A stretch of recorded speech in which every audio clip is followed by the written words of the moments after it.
이스라엘에 많은 왕들이 있는데요. 그중 다윗이 가장 위대한 왕이 된 이유를 한 가지만 꼭 집어라 라고 한다면 그것은 바로 그의 눈물의 기도입니다.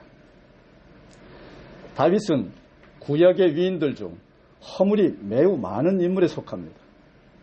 그럼에도 불구하고 다윗이 위대한 성군이요 신앙인으로 인정받는 이유가 어디에 있을까요?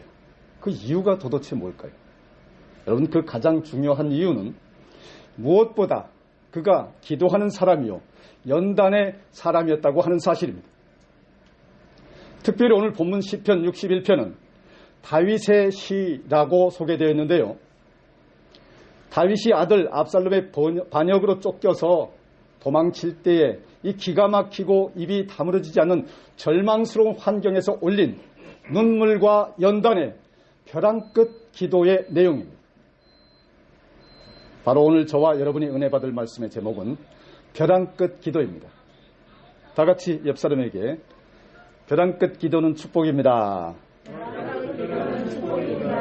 축복합니다. 여러분, 지금 자신의 상황과 처지가 벼랑 끝에 있다고 한다면 진정한 하나님의 축복이 임한 것을 믿으시길 바랍니다. 본문 2절에 보게 되면 내 마음이 약해질 때에 땅끝에서부터 주께 부르짖으오니 라고 기도할 만큼 다윗의 마음이 약해져 있어요. 기진맥진해 있어요. 얼마나 힘들었으면 땅끝에 서 있다라고 표현했을 거예요. 왜 우리가 너무 힘들면 땅속으로 쑥 꺼지는 것 같다 이렇게 표현하잖아요. 땅끝이란 막다른 골목, 벼랑 끝, 최악 중 최상의 최악을 말하는 거예요. 성경을 보면 다윗은 왕이 되기 훨씬 이전부터 매번 사울에게 쫓겨다니며 이런 벼랑 끝에 몰린 위험이 여러 번 있었습니다. 그래서 이 시편 61편을 다윗이 왕이 되기 전에 위험에 처해 있을 때 드린 기도가 아닌가라고들 생각하는데 본문 6절 이하의 내용에 반전이 있습니다. 바로 주께서 왕에게 장수하게 하사라고 하는 대목입니다. 여러분, 즉 다윗이 스스로 자신을 왕이라고 부르며 기도한 것이니까 왕이 된 후에 기록한 시편이다라고 보는 것이 맞습니다. 그러므로 시편 61편은 다윗이 아들 압살롬에게 쫓겨 벼랑 끝에 몰린 절망의 상황에서 드린 눈물의 기도다라고 하는 것을 알 수가 있습니다. 여러분은 인생의 벼랑 끝에 있어 본 적이 언제였습니까?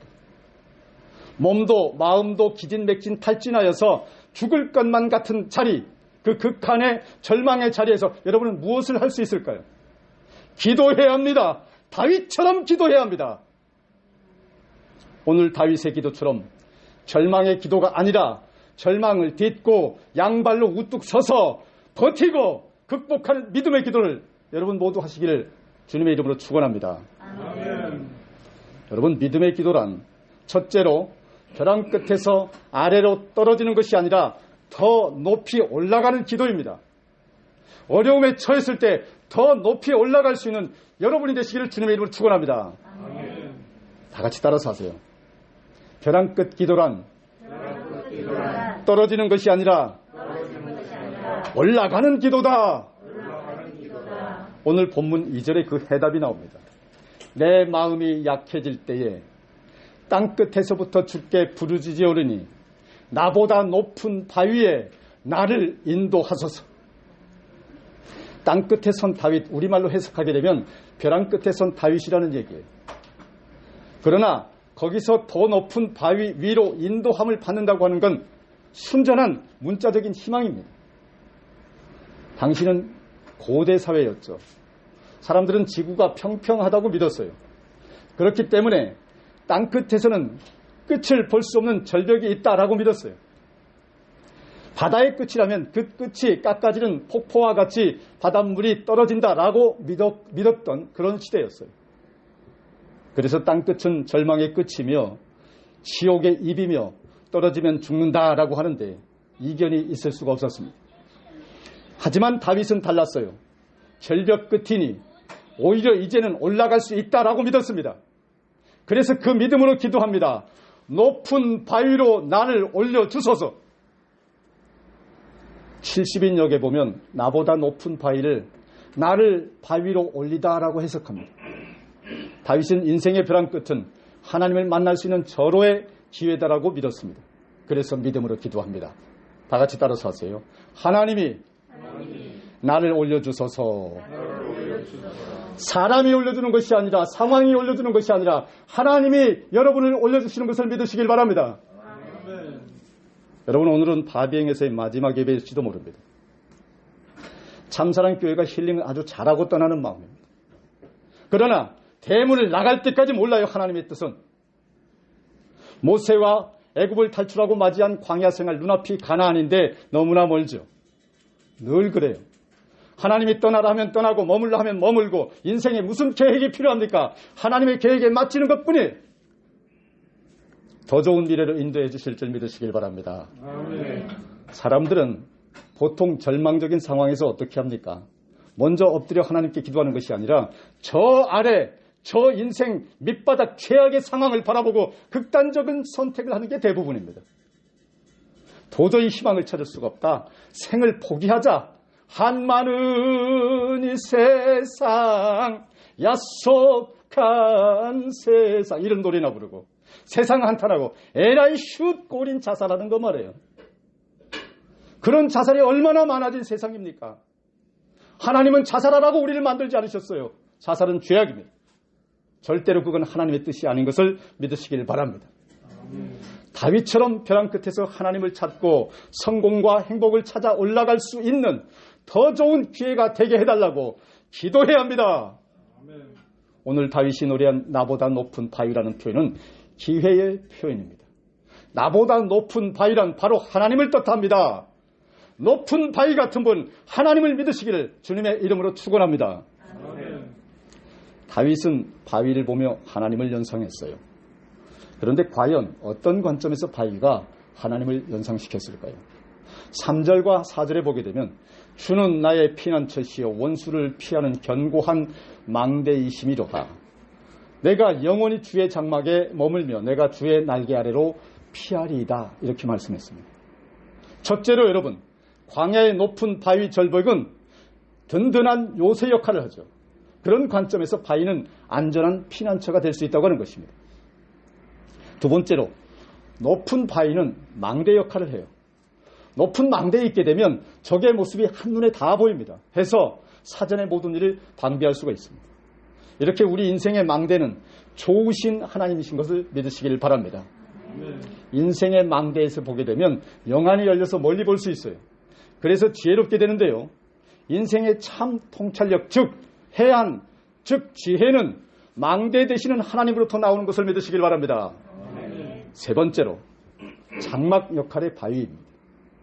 4절에서 주의 장막은 예루살렘 성막을 의미하는데요. 지금 다윗은 예루살렘에 쫓겨났어요. 지리적으로 주의 장막에서 아주 멀리 떨어져 있습니다. 그러나 다윗은 영적으로 주의 장막에 영원히 머물겠다라고 소원하죠.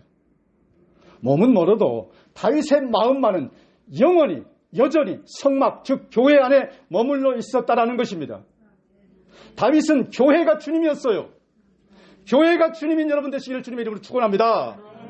네 번째로, 날개 역할을 하는 바위인데 4절에 내가 주의 날개 아래로 피하리이다 라고 말씀하셨어요. 다윗이 주의 날개 아래로 피하고 싶다는 기도는 성막의 지성소 안에 법궤를 덮고 있는 그룹 천사의 날개를 상상하면서 기도를 드리고 있었다라고 하는 것입니다. 성막의 지성소 안에는 대세 사람들만 들어갈 수 있는 거예요. 즉 지금의 목사들만 들어갈 수 있는 거예요.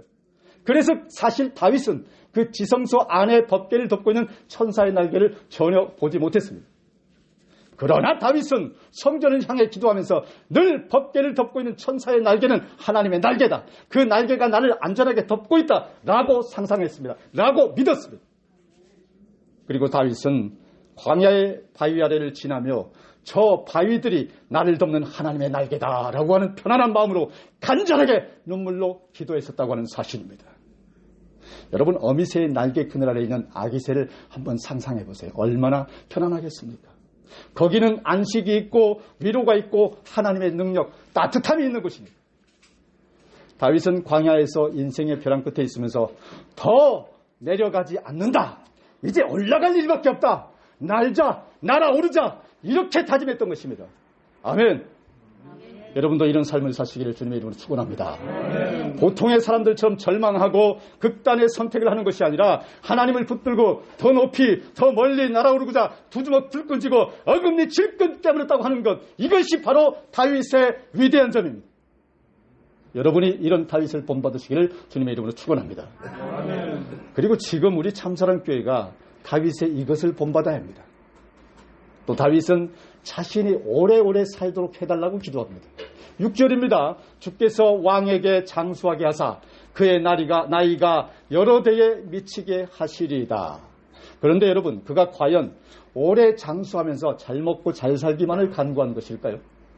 7절과 8절을 보게 되면요, 그가 영원히 하나님 앞에서 거주하리니 인자와 진리를 예비해서 그를 보호하소서. 그리하시면 내가 주의 이름을 영원히 찬양하며 매일 나의 소원을 이행하리이다라고 약속했습니다. 이렇게 기도했습니다. 그는 여러분, 하나님과 자신이 맺은 약속을 지키고 싶어서 오래 살고 싶다고 한 거예요. 그는 언제나 그의 나라, 그의 의를 먼저 구하는 일에 자신을 내어 던졌습니다. 여러분들도 다윗처럼 건강하게 오래 사시면서 주님 주신 사명을 잘 감당하시기를 축원합니다. 누구나 인생이 벼랑 끝으로 떨어지게 되면 먼저 자기가 죽느냐 사느냐 하는 일에 관심을 가지게 되지, 자신에게 부여된 사명에는 별로 신경 쓰지 않아요. 상황이 어려워지게 되면 뜨거웠던 사명감도 다 내던져버리게 됩니다. 그러나 다윗은 어려울수록, 고통이 극에 달하면 달할수록 더욱 주님 주신 사명을 붙들고 그 사명 감당해달라고 눈물로 기도했다는 사실입니다. 정말 다윗은 눈물의 왕이었어요. 보통 배고프면 배고프다는 이유로 도둑질하고요, 더 나아가서 그 도둑질을 합리화합니다. 보통 가난하면 가난하다는 이유로 남을 도와주는 선행을 포기합니다. 바쁘면 바쁘다는 이유로 자신의 불충성을 합리화하기에 급급합니다. 이게 인간이요 사람이에요. 그러나 다윗은 눈물의 기도로 고난을 이겨나갔습니다. 벼랑 끝에 몰린 사람들의 일반적 행동을 보게 되면요, 영화 디즈 파이널 아워즈 2013이라고 하는데 그런 내용이 아주 잘 묘사되어 있습니다.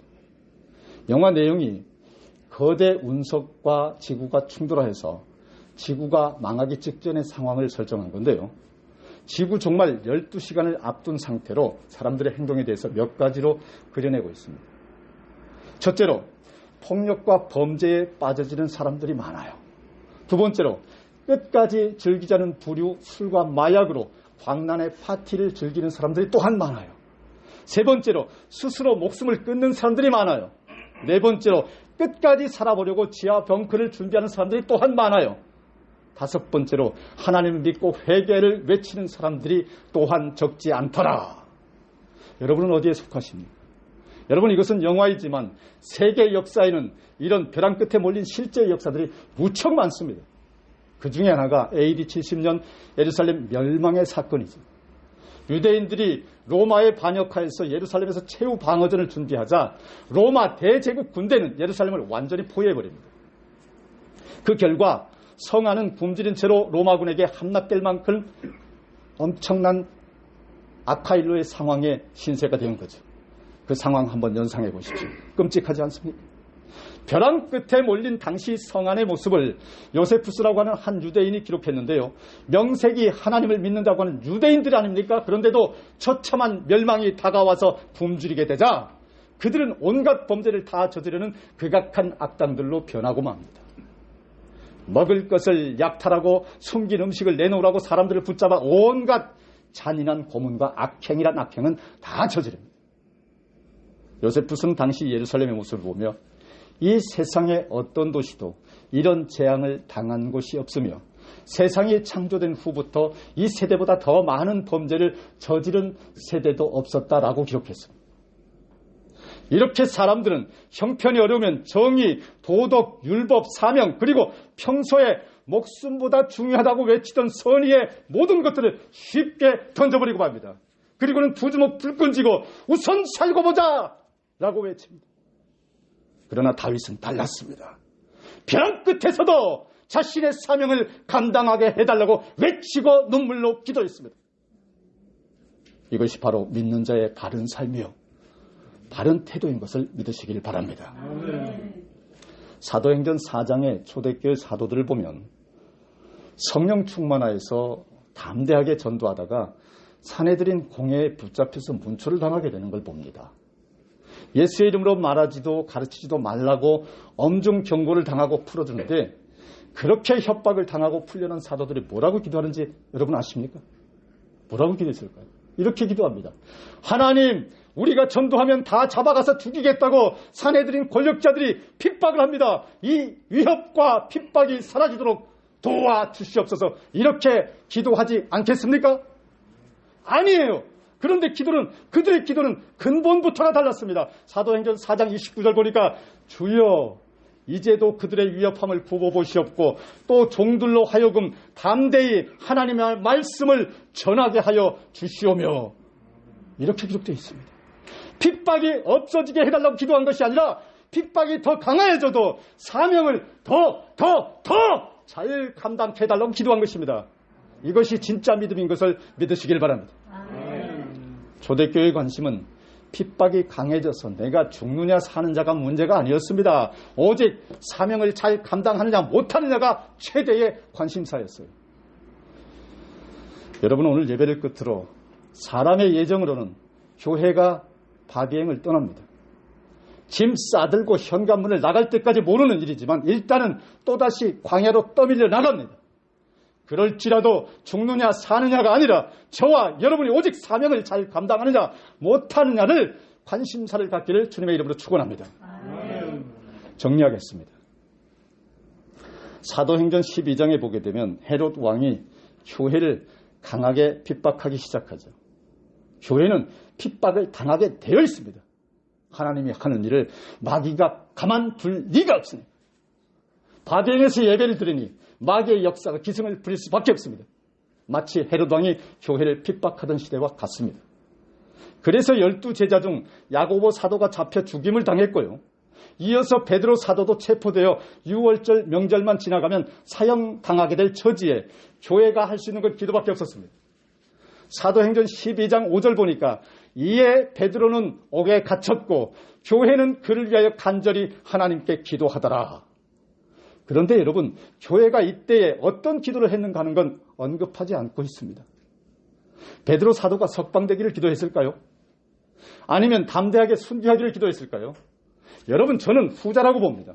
죽고 사는 것은 하나님 나라에서 문제가 되지 않습니다.